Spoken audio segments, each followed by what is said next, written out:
Hello, good morning and welcome to the kitchen table. It's Alison Soundney from the Melksham Team Ministry. I hope you're well today. As I gaze out of my kitchen window, the sun is shining. It looks a blue sky and there is the sense of summer here. This morning I was filming for Messy Church. Messy Church, a church made for children and families, which runs here in Melksham, has been going throughout the lockdown. We have been doing activities in bags for people to come and collect. We've been doing storytelling online and then having Zoom meetings, sharing with our stories, activities and singing together across the airwaves. This morning's story was Noah. Now, even if you're not a churchgoer, if you've never read the Bible, there's a really good chance you may have heard of the story of Noah and his ark. The story goes that God looked down at his world, which had become very bitter, full of fighting and aggression and people out only looking after themselves. God looked down and was sad and angry. And he decided just to start again.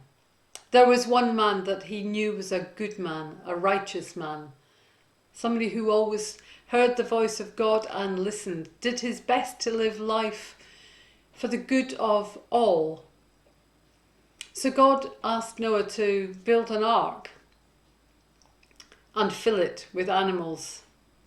So you've probably heard the song, the animals went in 2 by 2, hurrah, hurrah. That's the story of Noah.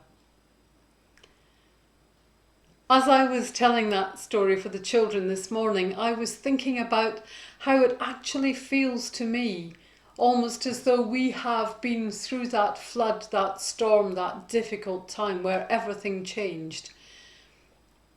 And we have an opportunity now, just as Noah did when God said, stop, open the doors of the ark and come back out into the world and make it a good place.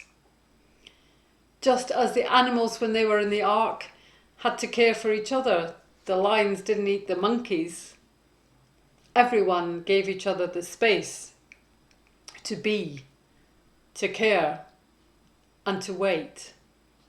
We've had to be doing much the same. We've had to care and wait.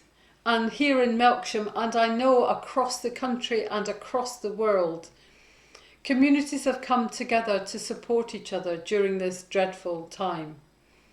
They have developed ways of making sure that the elderly and the frail are cared for, knocking on doors, doing shopping.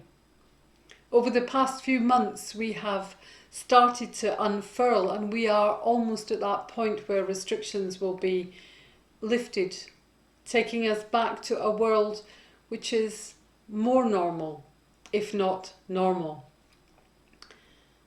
I was thinking about that normal. As we come out of full lockdown into a place where there are no restrictions, we still have to think about how we live our lives.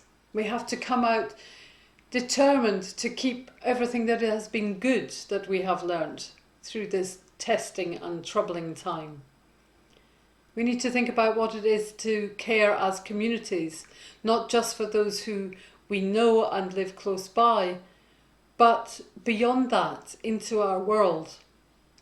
Many of us are desperate for a summer holiday to be able to just travel again, to think about going wherever we want and being able to do it without restrictions. I really believe in order for that to happen, we need to work together as a world to make it right for every place. If we have stocks of vaccine, we need to share them across our world.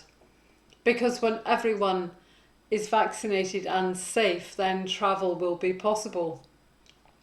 But we also need to think about what that travel looks like. How often do we decide to jet off on a plane?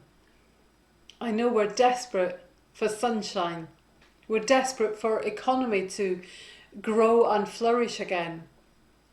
But I still think that in this time, the crisis of COVID, which has been real and raw and troublesome, is still outweighed by the crisis of global warming, by the effect that has on all sorts of situations in our lives, whether it's forest fires, whether it's floods, whatever it might be.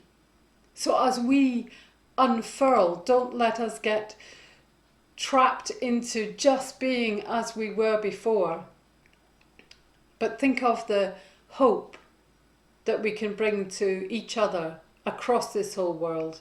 Think about the way we can respond caring for our planet. Look at your carbon footprints in your houses. We're doing it in our churches. And we're doing it, I think, as organisations, as big business looks at the efficiencies or inefficiencies of scale. How we have done things in the past just because we've done them isn't always helpful. Take this moment, space and time, to have the courage to make our world different. At the end of the story of Noah, God creates that rainbow out of raindrops and light. We will always have raindrops. Our world will be full of pain and suffering. But when the light of God hits it, we see the beauty and colour of a rainbow filled with the promise that we are not on our own. And when you and I look at a rainbow, here in this country we think of the rainbow as symbolising the hope we found in the NHS during COVID.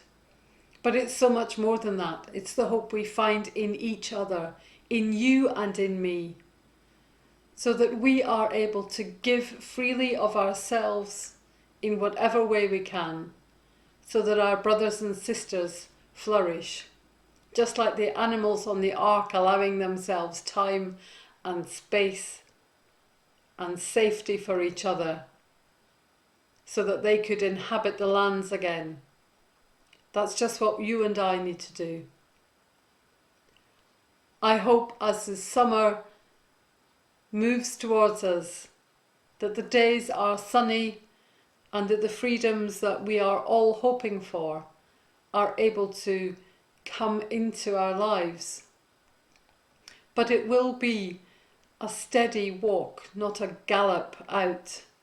It will be a time to reflect, a time to think about what we have to give from what we have learned, and a time of hope for you and for me and for our entire planet. Take care, God bless, and I'll see you at the kitchen table on Sunday morning. Bye for now.